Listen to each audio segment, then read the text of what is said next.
All right. Everyone, welcome to a new episode of Superhero Deep Dive. I am your host, Jason. I have a very nice episode scheduled for you today. All right, got a good hero.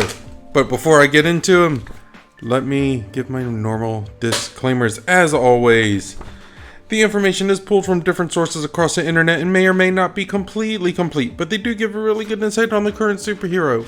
Some things I purposefully leave out because I don't feel it contributes a whole lot to the character. It may get retconned later. They may end up reverting back to before, or it may be a little too convoluted to try to cover and would raise more questions than answers. So I would exclude something like that. But it's still a lot of information, and I hope you get, an interest in the characters that we talk about and look them up for yourself and become fans, because I am a fan. As always, if it is a Tuesday or Thursday, you can listen to me on Outworld Fleet Radio. Their web address is www.un-con-ventional.com/radio. You can email me directly anytime at b4itall, so b4itall@yahoo.com. You can catch me on YouTube under Superhero Deep Dive, and you can also catch me on Instagram and Twitter under Super Deep Dive, and use the hashtag Superhero Deep Dive. If you are seeing me on YouTube or seeing the show on YouTube, please comment, like, subscribe, share. Help me grow the channel. If I can get 500 subscribers on YouTube, I will do a giveaway, and it'll be great because I have a couple things already planned out. Alright, now, with all that being said, I am covering Stature. You may have heard of her. She's awesome. She is Ant-Man's daughter in the Marvel Universe. Her real name is Cassandra or Cassie Lang. And she's introduced to the Marvel Universe as the ill daughter of Scott Lang. Her congenital heart condition forces her father to steal Hank Pym's Ant-Man equipment and Pym particles, which he uses to rescue Dr. Sondheim, the only doctor able to cure Cassie's condition from Cross Technological Enterprises. Whew, that's a lot. Alright, after the divorce of her parents, Cassie lives for the most of her childhood with her father, whom she loves and admires greatly. Although Scott tries his best to keep his superhero life secret, Cassie gradually finds out that he's Ant-Man and secretly experiments with his Pym particle supplies on her own. She's fascinated by her father's life as a superhero and genuinely has a good relationship with her father's colleagues. And when she was younger, she even called Tony Stark Uncle Tony. That's not a bad uncle to have, right? Scott's time as an engineer for the Fantastic Four brings Cassie to the team's then headquarters of Four Freedoms Plaza. In the spectacular environment Cassie calls home, she forges a strong friendship with the former ward of Dr. Doom, Christophe Bernard. During the time they share a home with the Fantastic Four, Cassie helps Christophe adjust to life outside of Doom's castle, and she develops a crush on him. It's also during this time that she meets her father in his Ant-Man identity and confesses that she had known about it for a long time. Yeah. It's hard to hide from your children. That's why I try not to do it. Because they always snoop, they always find something. Alright, after the Fantastic Four go missing and Cassie's father finds himself without a job, Scott takes employment at Oracle Inc. with the Heroes for Hire. While working with the Heroes for Hire, Cassie has further adventures, accidentally activating the Super Adaptoid and receiving horrifying visions of things to come. The Heroes for Hire easily defeat Super Adaptoid, and Cassie's participation in these dark events help her father and his allies defeat Master of the World in a battle for the fate of the Earth. How conceited do you have to be to call yourself Master of the World? Especially when you don't win at all. Alright, all of these adventures give Cassie a taste for the action-filled life of a superhero, but it causes her mother Peggy to take sole custody from Scott. As a result of Cassie being kept away from her father Scott, she grows more and more bitter towards her mother, and even more so towards her stepfather, Blake Burdick. As a police officer, he cannot stand the world of superheroes the young girl loves, and he unsuccessfully tries to keep Cassie and Scott apart. For years, Cassie visits her father whenever possible, much to her mother and stepfather's chagrin. You just can't. Like, these kids, they'll find a way. Until the events of Avengers Disassembled, when Scott is killed due to the actions of an insane Scarlet Witch. Okay. Cassie retreats into herself, blaming Blake for being unable to understand her as her father always did. Blake tries unsuccessfully to be a caring stepfather, despite being somewhat distant towards her, seeing his stepdaughter as a less than brilliant girl. Sometime after her father's death, and after another confrontation with her mother and stepfather, Cassie decides to run away to Los Angeles to join the Runaways. But after seeing the Young Avengers on television just before leaving, she subsequently changes her plans, and she later tells Jessica Jones. So, this kind of hits home for me. No parent, step-parent or whatever, no guardian of a child should ever look at their child as less than brilliant. Every kid has their own strength. And if you keep looking at your child like that, then all you're going to do is project that negativity, and you're not going to let them live up to their potential because you're always knocking them down. Like, just be better, dude. Be better. Alright. Let's see here. Iron Lad, a younger version of classic Avengers foe Kang the Conqueror, desperate for help against his future self after learning what he will become, uses the Vision's database to track and recruit young superpowered individuals connected to the Avengers' history.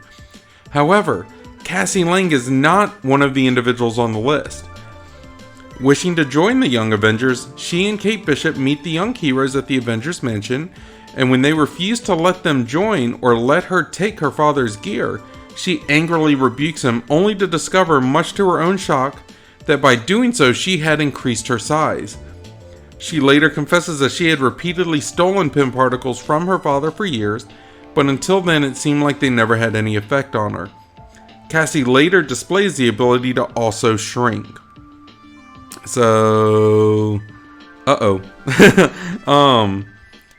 don't know about you guys. That's pretty awesome.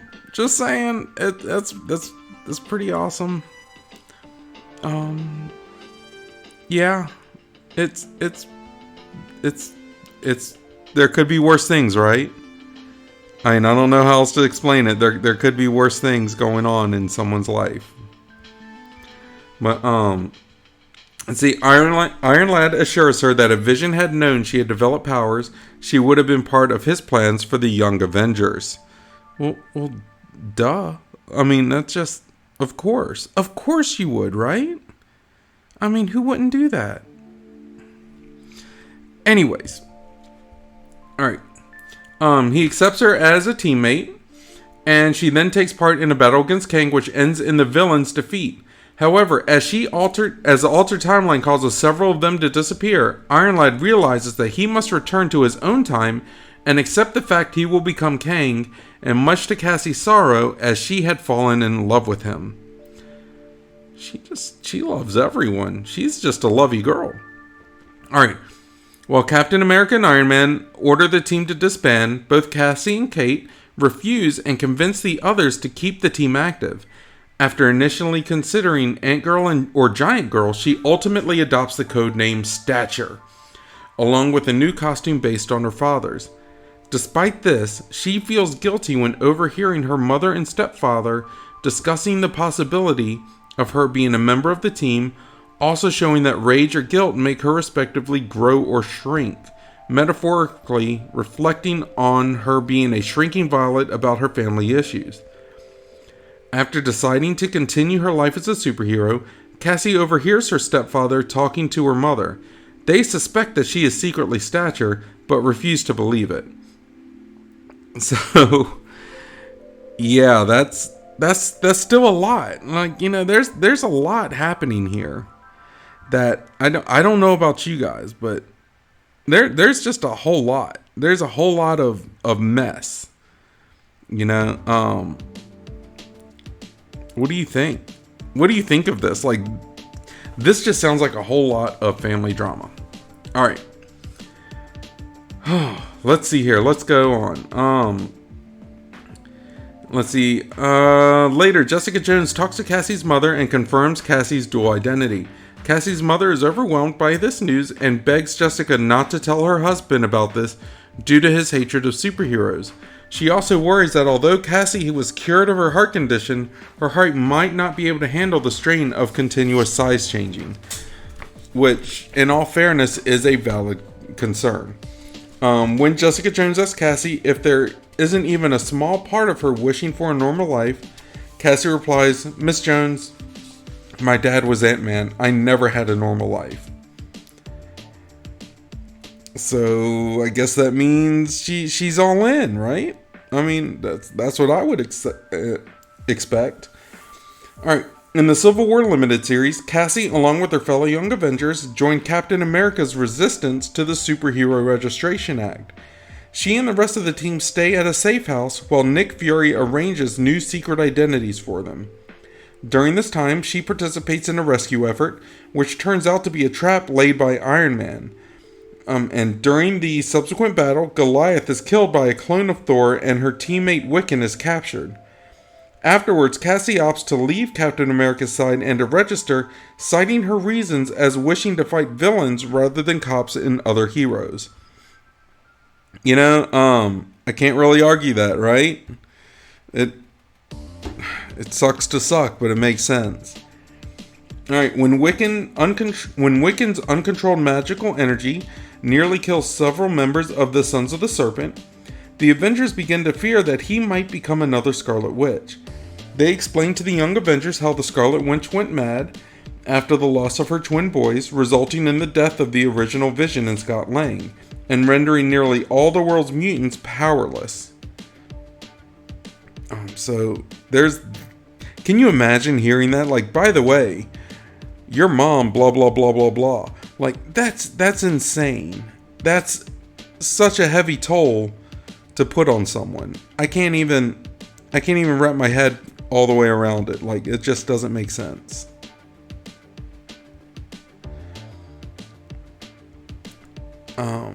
But let's see, what else do we got?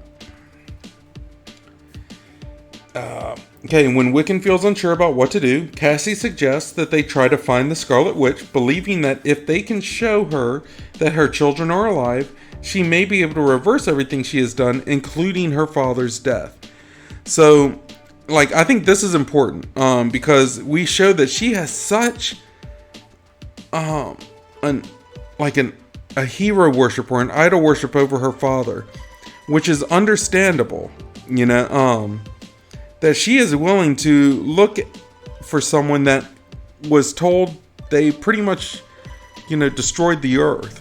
You know, it was a kind of a mutant genocide, and they're like, yeah, but let's find her anyway. Maybe she can fix this. Like, that's an insane amount of hope there that I can't wrap my head around. Okay. During the team search in Latveria, Cassie is reunited with Iron Lad, and when he takes the team back to the period of Avengers Disassembled, she is able to bring her father forward in time to the present, avoiding his original death from the attack by Jack of Hearts. After she manifests her powers in front of him, Scott tells her he's proud of her. Now, if you want to know who Jack of Hearts is, look at a previous episode of mine. I covered him before, and he is a crazy character. After the Scarlet Witch is found, Doctor Doom steals her reality warping powers and fights the combined forces of the Avengers and X-Men. As Doom seemingly kills her father, who actually managed to shrink down and escape with minor wounds, a distraught Cassie charges the superpowered dictator, gaining time for Scarlet Witch and Wiccan to prepare a joint spell to remove his new powers. However, Doom retaliates by blasting Cassie with an explosive spell, killing her. Although Iron Lad offers to take her into the future to save her, his offer is rejected by the other Young Avengers, and it is more in line with what Kang would do, rather than what an Avenger would do. While contemplating rebuilding the Vision, who Iron Lad destroyed in rage when he protested against his plan to save Cassie, the Young Avengers realize that they would have to tell a restored Vision about Cassie's death, and thus decide not to follow through with the rebuilding. Kate expresses her desire to believe that Vision and Cassie are somehow together in the afterlife. The team disbands and a statue of Cassie and the Vision is built in their honor on the gardens of the mansion. Woo! That's a lot. Okay. Bentley 23, who is a clone of a villain called the Wizard, of the Future Foundation, later postulates that due to the unstable nature of Pym particles, Cassie's body could conceivably regenerate into an ionic form similar to the resurrection of Wonder Man. He suggests digging up the corpse to check, stating that he is sure his classmates are thinking the same thing. During the Axis storyline, Doctor Doom is transformed into a more heroic, altruistic form as a result of the battle with the Red Skull that involved a spell that inverted heroes' and villains' personalities. Seeking redemption for his past crimes, but only able to draw on enough power to alter one key event, Doom chooses to use this power to resurrect Cassie. She is seen tearfully reuniting with her father and his new girlfriend, Darla Deering. So, wow. In the Ant-Man ongoing series, she is shown living a normal life as a middle school student. Worried that Scott's lifestyle and actions might attract more danger to her, Cassie's mother decides to relocate to Miami despite Cassie's reluctance.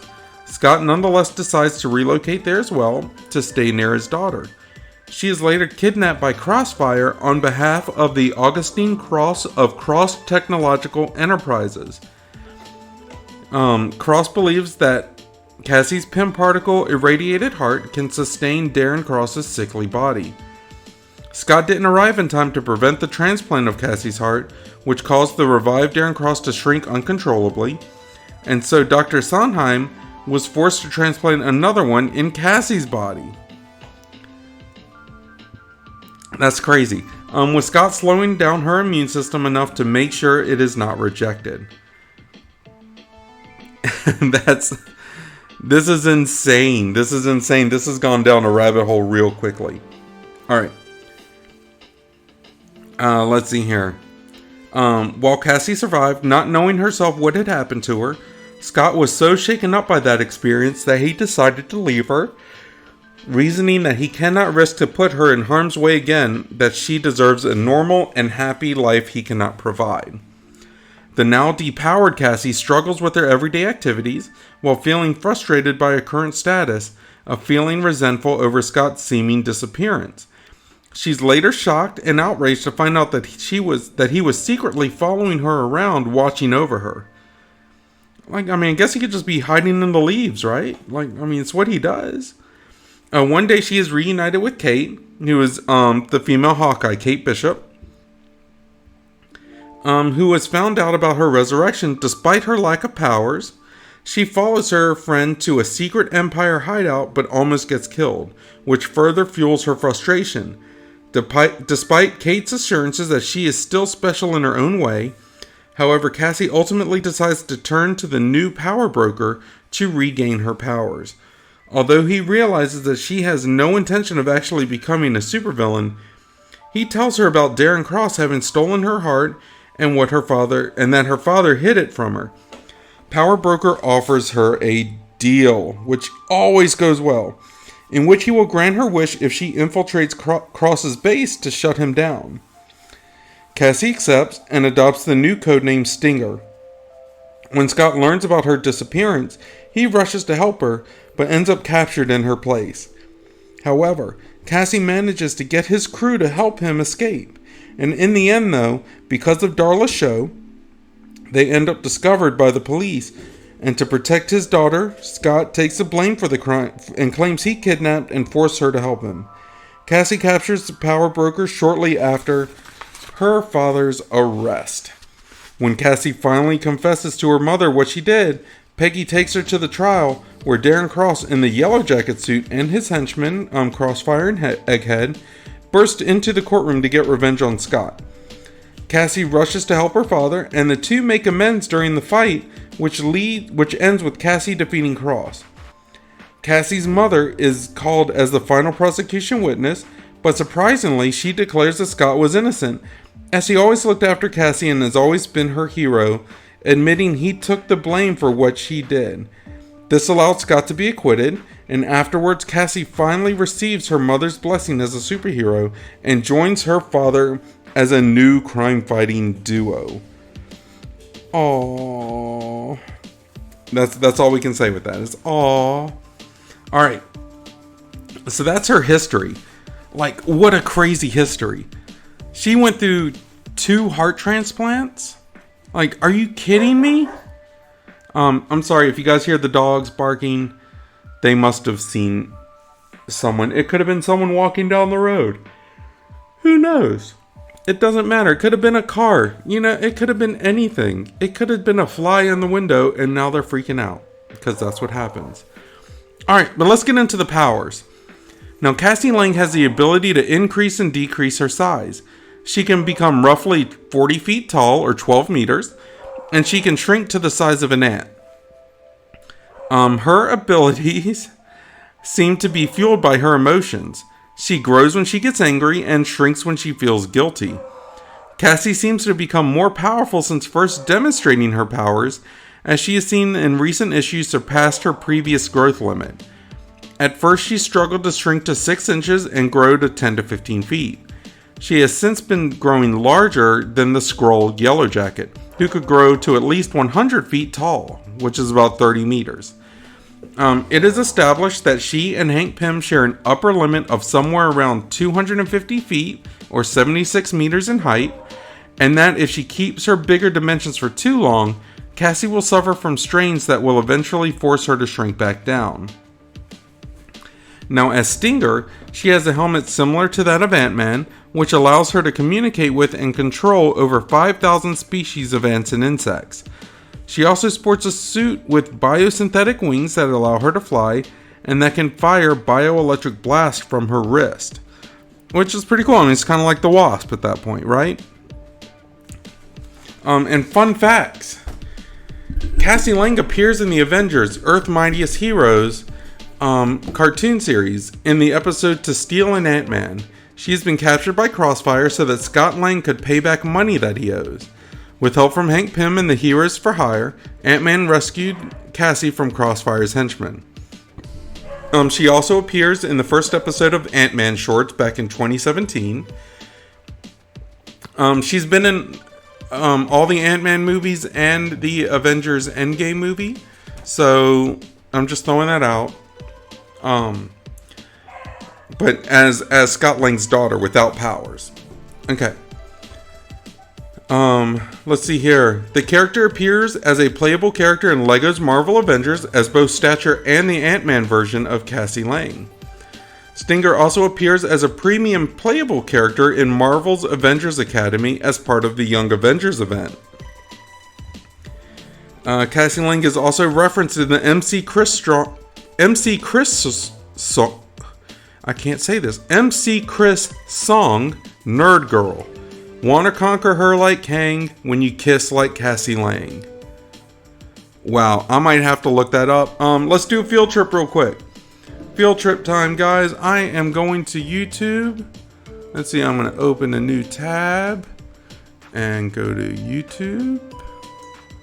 Alright, MC Chris Nerd Girl. And it's NRRRDGRRRL. So as soon as my internet wants to catch up with me, which would be amazing. Alright, it's not catching up with me. You know, there's nothing better than trying to take a field trip and then getting rained out, which is how I feel right now. Embarrassing. Alright. But in the meantime, I'll look it up. But if you guys want to, I suggest looking up. MC Chris has really funny songs. They're really entertaining. And it is NRRRD, so 3 R's, and GRRRL, so Nerd Girl. All right. But what do you guys think? It's pretty awesome, right? Cool power set. She's had exposure and things. She's doing stuff. She's mixing it up, shaking it up, living life. Let me know. You can catch me on Twitter and Instagram under Super Deep Dive and use the hashtag superherodeepdive. You can email me directly at b4itall, so b4itall at yahoo.com.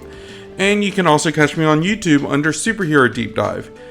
If you have YouTube, which I'm sure you do, please subscribe. Play my videos in the background if you don't want to hear it again. But help me grow the channel. If I can get up to 500 subscribers, I will do a giveaway. So I have a ways to go, but it's okay. I'm still up for it. Also like, comment, and subscribe and share and all that other good stuff. Alright, but now we're going to come across to the power expansion section.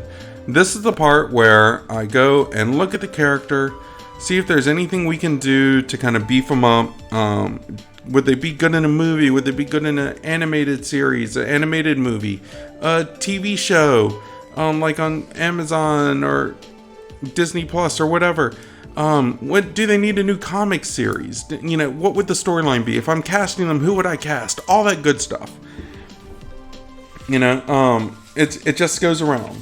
But I've always liked the idea of Cassie Lang, where she is the daughter of Ant-Man. She gets his same powers, but she tends to use them in the opposite way by growing more instead of shrinking. And I always thought it was kind of a cool take on the rebellious youth cliche, because, you know, like, oh, they don't want me to do this, so I'm going to do this. So, like, my dad shrinks, so I'm going to grow. But adding to that, adding to the fact that she always seemed more responsible than her father, because he was cool, but, you know, the Paul Rudd version is pretty accurate. Like, he always made jokes, and he always got into trouble. You know, it's just what he did. So I like the fact that Cassie in the comics was a little bit more responsible than her father, and played into it a bit more, and, you know, which is cool to me. But now, the Cassie Lang character has been in all the Ant-Man movies and Endgame, so it's pretty safe to assume that she'll be incorporated into the Young Avengers movie that the MCU is setting up for down the road. And because of this, I won't be actually doing a power expansion section, because it's going to be happening anyway. But my question to you, though, is how would you like to see her get her powers? Would it be like the comics? Would she kind of be taking, you know, the Pym particles here and there, you know, from her dad? Would, if maybe Scott Lang is captured and she takes his helmet and goes from there? I'd love to hear what you think, because some of the theories that I've gotten from you all as listeners have been amazing. I love you guys' energy with it.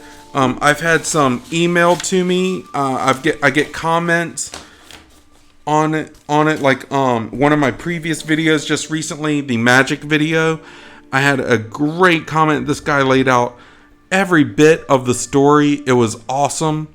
And I think that's important. Like, let's have the fans kind of be able to tell the story. And if we can, then that's great. That's just great to have. But I'm going to throw it to you guys. What do you think? Let me know in the comments. Let me send me an email at b4itall, so b4itall at yahoo.com. Let me know via comment or instant message on Twitter or Instagram. And I'm getting ready to sneeze. Excuse me. I'm sorry about that. Excuse me. But let me know what you think. I would love to hear your feedback. I'd love to get a glimpse of what's going on in your head. How would you incorporate Cassie Lang into the MCU? Because I am confident that she will be there. But in the meantime, guys, I'm going to step out. I hope everyone is blessed. I hope everyone is happy. I hope everyone is safe. I hope everyone is smart. And if you're not smart, if you're less than brilliant, don't get caught. I'll see you later. Bye-bye, guys.